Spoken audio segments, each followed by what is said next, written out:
a lot of people may not remember in college. I mean, that you were it. I mean, you could run, you could throw, you could do it all. You know, they say, oh, he's going to play receiver. He's going to be a return man when he gets to the NFL. Right. Were you disappointed at that, or? I was disappointed a little bit in a sense of, you know, this is what I've always done. I've never played wide receiver. I've never played a slot back or anything like that. So now I just got to go learn it. But before I went to the Senior Bowl and that kind of thing, I prayed and I made up in my mind that this is what I'm going to do. I'm going to switch it. And once I made that change in my mind, God had already blessed me with the ability to go out and play receiver. So it was an easier transition for me in that standpoint.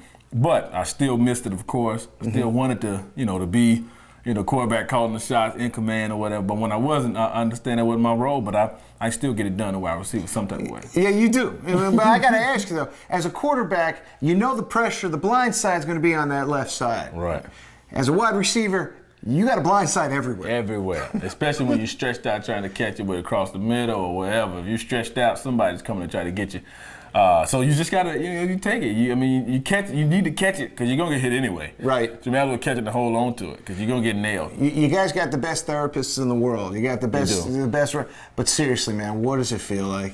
What the heck does Monday or Tuesday, Wednesday feel like? It can be painful depending on how many times you got hit. I mean, because it's a car wreck. My buddy Eddie Mason told me, he said, just look at it. It's a car. You're in a car wreck every Sunday. And you get hit, and that's just what it feels like on that Monday or Tuesday. So you got to go see your chiropractor. Got to get that massage. Got to ice. Got to, soak in a warm tub. You got to do all those things to get your body back to at least close to where it was before.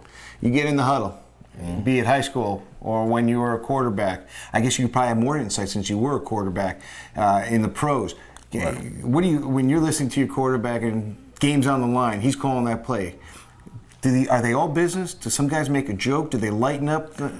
Sometimes you get a joke or two, but not a whole lot. It's not like that's not the every play thing. It's not like the movies. No, you get a joke every once in a while. I mean, it's nobody asking, how many timeouts we got, and somebody says 3, and the other one say, can we take them all now? That ain't happening. That ain't happening too much. You get a joke here and now, but every once in a while, but it's not happening like that. But you really, you get that play call and. Typically, you know where you're on the field, if it's first, second, or third down, what's going to be called depending on the distance or whatever, and you're probably going to know what defense they're going to give you and what to expect. So that just comes from studying film and kind of being prepared. But you just got to go out and make the play, and that's the biggest thing. It's third down, 3rd and 6, and they're doing all they can to stop, and you still get that first down, put that dagger in their heart, and keep moving. Are you hearing the crowd? Yeah. You can hear it? Yeah. Yeah, and if it's your home crowd, you're loving it. Oh, you're loving it. That means I just caught the ball and made a big play.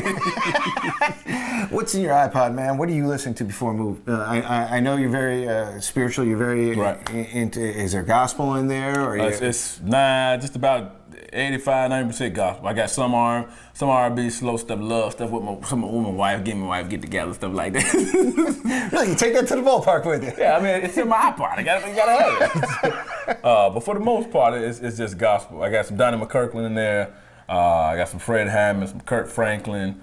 I got John P. Key. I got a lot of different gospel artists because all of them have different songs. Some of the songs, inspire me more than others. Sure.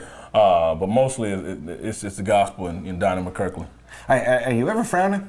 I mean, every time I see you, it's smiling ear to ear. And if you haven't heard Antwaan laugh, it's very recognizable. There we go. I'm trying to hold off. But that's just me, man. I told you, it's life. I mean, I got a wife, 5 children that I just love. And we just enjoy life. And I told him, I said, you got to enjoy it because every day, it means tomorrow's not promised, So we just take that approach with life. We thank God for every day. His grace and mercy is always there for us. But at the same time, you don't know when you're not going to be here.